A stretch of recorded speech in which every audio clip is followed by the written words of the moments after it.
சர்வதேசத்தை பொறுத்தவரையிலே இப்போது இருக்கக்கூடிய ஒரு சூழ்நிலைக்கு மத்தியிலே வேலை வாய்ப்புகளை வழங்குகின்ற வீதம் சர்வதேச நாடுகளிலே குறைவது போல் தெரிகிறதா, அல்லது இன்னமும் புதிய வாய்ப்புகள் கிடைக்கின்றனவா, அல்லது புதிய வாய்ப்புகளை ஏற்படுத்திக் கொள்வதற்காக அமைச்சு ரீதியாக நடவடிக்கைகள் எடுத்து வருகின்றீர்களா? எப்படி நடந்து கொண்டிருக்கிறது?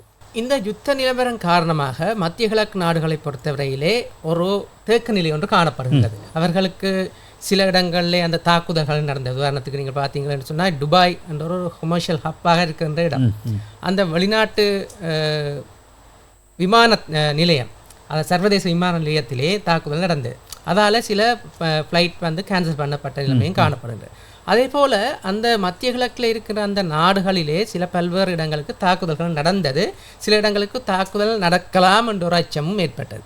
இதன் காரணமாக அந்த வேலை தருணர்கள் அல்லது எம்ப்ளாயர்ஸ் என்று சொல்லப்படுபவர்கள் ஒரு நிச்சயமற்ற தன்மை காரணமாக புதிதாக வேலைகளை கொடுப்பதில் ஒரு தயக்க நிலையை காட்டியிருந்தார்கள். எனவே நாங்கள் தனியே அந்த மத்திய கிழக்கு நாடுகளை மாத்திரம் தங்கிராது எங்களுடைய அந்த வேலை வாய்ப்புக்கான சாத்தியப்பாடுகள் வெவ்வேறு நாடுகளில் காணப்படுகின்றதா என்று சொல்லி பார்த்தோம். நாங்கள் பார்க்கும்போது இப்போது இந்த சவுத் ஏசியன் ரீஜனில் இருந்து தான் கூடிய அளவிலான வெளிநாட்டு வேலை பார்க்க போகிறார். இலங்கை மட்டுமல்ல, நேபாளம், இந்தியா, பாகிஸ்தான், பங்களாதேஷ் போன்ற நாடுகளிலிருந்து போகிறார்கள். எனவே அங்கு ஒரு போட்டித்தன்மையும் காணப்படுகின்றது.